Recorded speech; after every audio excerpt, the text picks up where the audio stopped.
네, 여러분 안녕하세요. 뉴스입니다.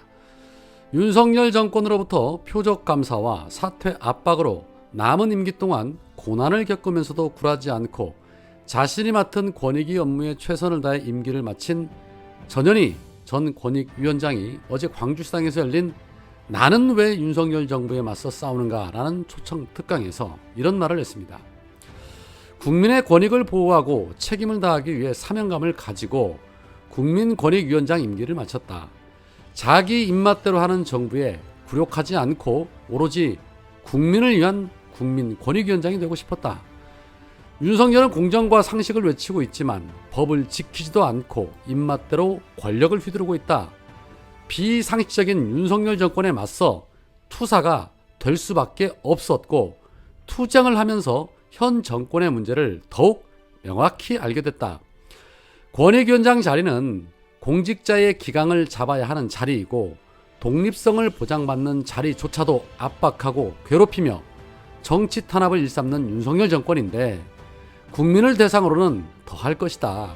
지금은 절박한 심정으로 윤석열 정권과 맞서 싸워야 할 때이고 미약하지만 그 길에 함께 할 것이다. 제가 윤석열 정부에서 살아남고 이 정부와 맞짱 뜨기 위해서는 투사가 될 수밖에 없다. 나는 윤석열 정부가 만든 투사다.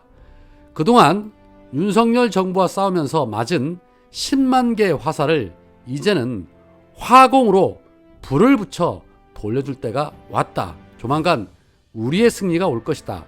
이제는 공격할 때가 됐다. 여러분은 조만간 목격하게 되실 것이다. 라고 말하면서 이런 무도한 윤석열 정부에 맞서주기 위해서 광주 시민 하나하나가 투사가 돼야 한다. 절박한 마음으로 무너져가는 민주주의 법치주의를 살려야 한다라고 역설했습니다. 그러면서 구체적으로 총선 출마에 대해서는 원점에서 고민해 보겠다는 말씀을 드린다. 다만 윤석열 정부에 대해서 투쟁하고 대한민국 법치주의 지키는 것이 정치를 하는 방법이라면 또 그 문제와 관련해서 국민의 부름이 있다면 적극적으로 답하겠다는 말씀을 드린다라고 말했습니다. 정치하겠다는 소리죠. 윤석열 정권에게 직접 탄압을 받았던 장본인으로 그 누구보다도 윤석열 정권을 타도해야 할 이유를 잘 알고 있는 분이라고 생각을 합니다. 전현희 위원장의 워딩 중에 이제 공격할 때가 됐다. 조만간 목격하게 되실 것이다 라는 말이 마음에 확 와닿는데 이미 많은 우리 시민들은 전투 준비가 돼 있으실 겁니다. 그런데 이 싸움터가 정치권이 될지 아니면 원외가 될지는 알 수는 없지만 절박한 마음을 가지고 맞서 싸울 준비가 되어 있다는 소리에 그 마음 변치 않고 꼭 앞장서 싸워 주셨으면 좋겠습니다. 시민들이 함께 할 겁니다. 자, 그런 가운데 이 전현희 위원장 후임으로 내정된 김홍일 전 특수통 검사 어제 권익위가 공직자 수사, 감사, 조사 업무에서 이해충돌 상황을 방지하기 위한 가이드라인을 마련해서 17,000여 개 공공기관에 안내했다라고 밝혔습니다.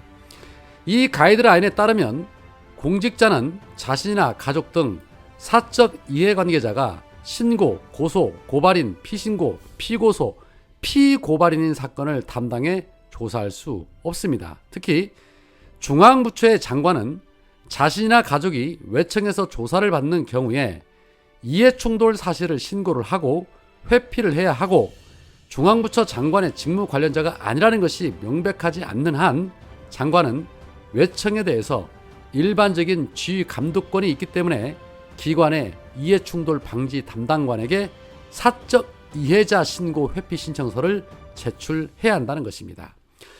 권익위는 이러한 가이드라인을 앞으로 발생할 수 있는 전현직 장관의 수사, 사건 관련 유권 해석에 명확한 기준으로 삼겠다는 방침입니다. 자, 이 말인즉슨 또다시 전 정부 인사들을 겨냥하겠다는 소리죠.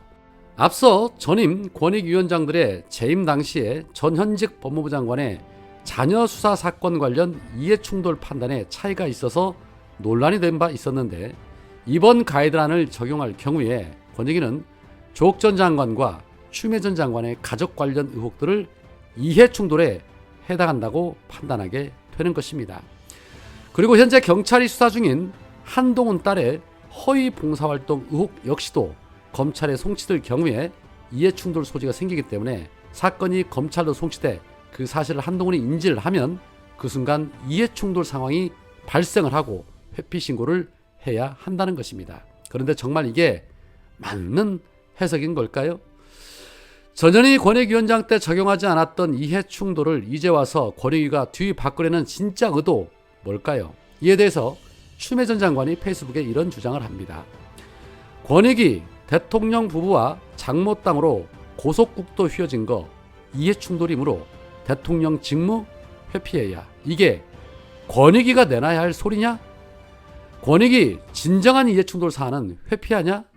저의 아들 사건은 없는 죄를 장관 임명 직후 억지로 고발하고 검찰은 명백한 각하사안을 보류하고 있다가 언플하고 국민에게 잘못된 정보를 각인시키고 사회적으로 매장한 피해를 입힌 엄연한 국가폭력이 본질이다. 권익위가 윤석열 총장이 국민의힘 등의 고발 사건에 대한 무혐의 처분을 승인한 장본임을 근거로 이해충돌 여지가 없다고 판단한 것을 번복하며 이해충돌 사례라며 새삼 언플하는 것은 윤석열 정권의 권익위가 검찰 정권 하수인임을 셀프 증명할 뿐이다. 정작 이해충돌의 대표 사건으로 언론에 소개할 사례는 양평 고속국도 구부리고 느리고 한 거 아니냐?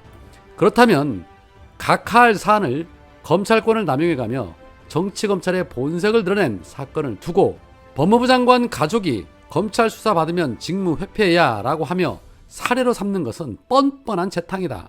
권익위 대통령 부부와 장모 땅으로 고속국도 휘어진 거 이해충돌이므로 대통령 직무 회피해야.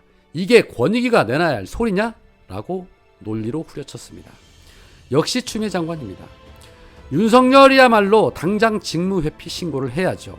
김건희에 대한 주가 조작 사건부터 해서 양평 고속도로 게이트까지 처가 문제로 수사받고 있는 게 이거 한두 건도 아니고 그걸 이미 윤석열이 다 알고 있으니 윤석열이야말로 직무 회피 신고 대상자입니다. 그래서 윤석열은 사정기관에 대한 업무, 국토부에 대한 업무, 금융기관에 대한 업무 할 것 없이 전부 이해충돌에 해당하기 때문에 지금 당장 직무 회피 신청을 해야 맞는 것입니다.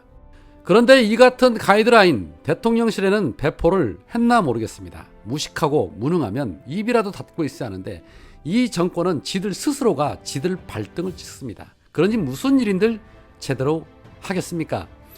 잼버리 세계대회 꼴을 한번 보십시오. 윤석열 부부로 시작을 해서 이 난리가 시작된 것인데도 아직도 정신 못 차리고 뭘 어떻게 해야 할지 모르고 있습니다.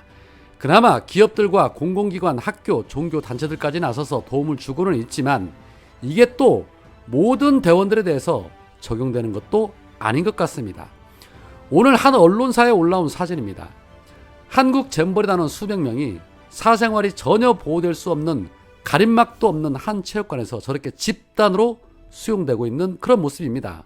말 그대로 역차별이죠. 해외 단원들은 지금 보시는 것처럼 시설 좋은 숙박과 음식과 프로그램을 즐기는 것과 정반대의 모습임을 확인할 수 있습니다. 자국민은 개, 돼지 취급하는 윤석열 정권의 수준이 그대로 드러난 겁니다. 이에 한 학부모는 분통을 터뜨리며 아이를 데리러 간다라는 말까지 했다고 합니다. 그런데 이뿐만이 아닙니다.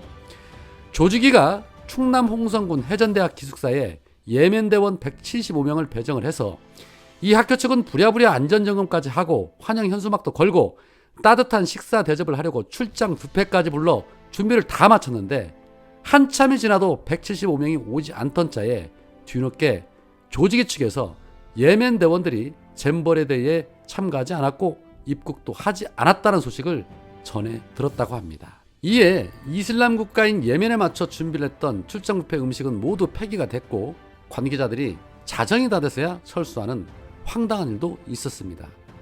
여태까지 입국한지도 모르고 있다가 행사가 다 끝나가는 시점에 알았다니 기가 차서 말이 안 나올 지경이죠. 이게 윤석열 정권 수준인 겁니다. 뿐만 아니라 전북 진안에서도 이집트 대원 120명을 진안공고 기숙사에 배정을 해서 학교 측의 인원을 투입해 부랴부랴 준비를 다 해놨는데 뒤늦게서야 군산에 있는 호원대로 이집트 대원들이 이송된 것을 알게 됐다고 합니다. 이런 형편없는 정부에 우리 국민들이 무엇을 기대할 게 있겠습니까? 눈만 뜨면 여기저기 터지는 사고 소식에 정말 노이로제 걸릴 지경입니다. 심판의 그날만을 그저 손꼽아 기다릴 뿐입니다. 오늘은 여기까지입니다. 고맙습니다.